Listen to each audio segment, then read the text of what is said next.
This is Vic Dorfman, and in this video I'm going to explain how we do the speedkills.io proactive weekly updates using the Pipefy app for our processes. So as you can see here, we're inside Pipefy, and we have 5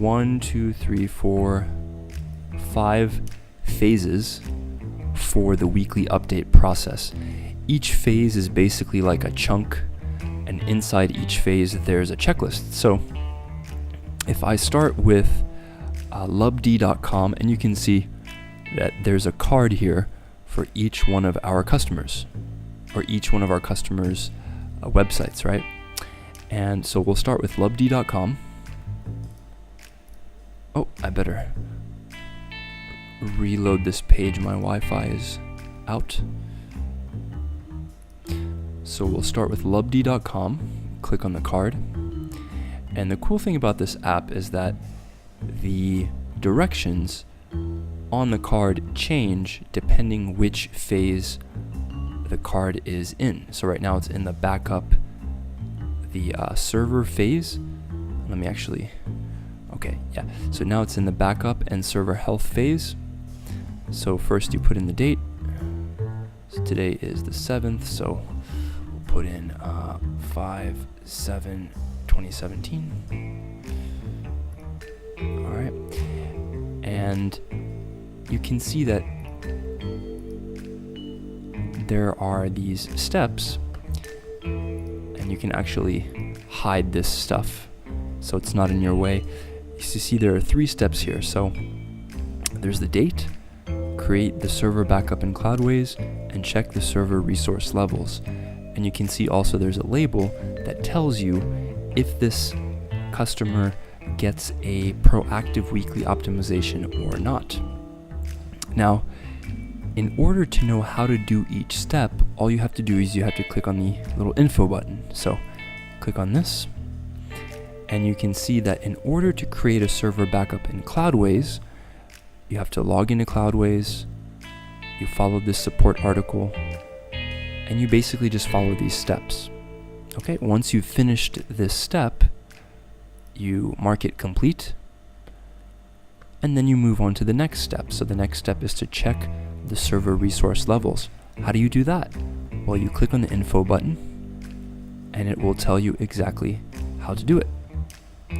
So once you've done that step, if you try to go to the next phase, it'll tell you no, you have to finish all of the steps in the first phase. So you'll click on this, and then you can move on to the next phase. And the next phase is to check for existing conflicts and known issues.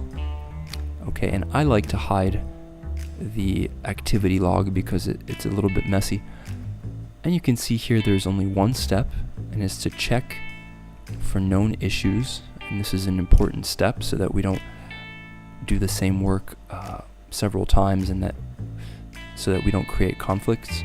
And again, everything is documented here, and once you've completed this step, you'll just click mark as complete, and you move on to the next step. And this is basically how it goes for all of our processes.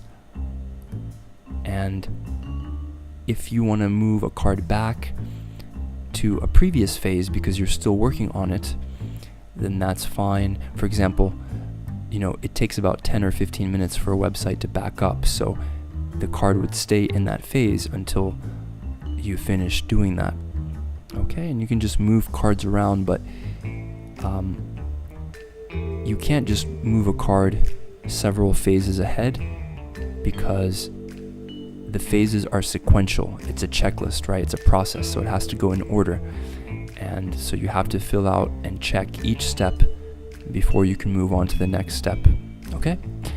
And that's pretty much how the processes work in Pipefy. And if you have any questions or comments, just let me know. Oh, one more thing is different customers have different requirements, because some customers, they ask for certain things and others ask for other things. So for each of these customers, I've created a unique process that's unique to that customer. So for example, one of our customers is Richard Patey, richardpatey.com. In his process, he likes to get a listing of plugins and a weekly backup uploaded to a Google Drive folder for him. So that is actually a step in the third phase process of the process.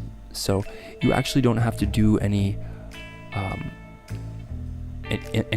improvisation. You can just follow the steps on the card. Okay, so let me know if you have any questions or comments, and I'll be happy to help. Thanks.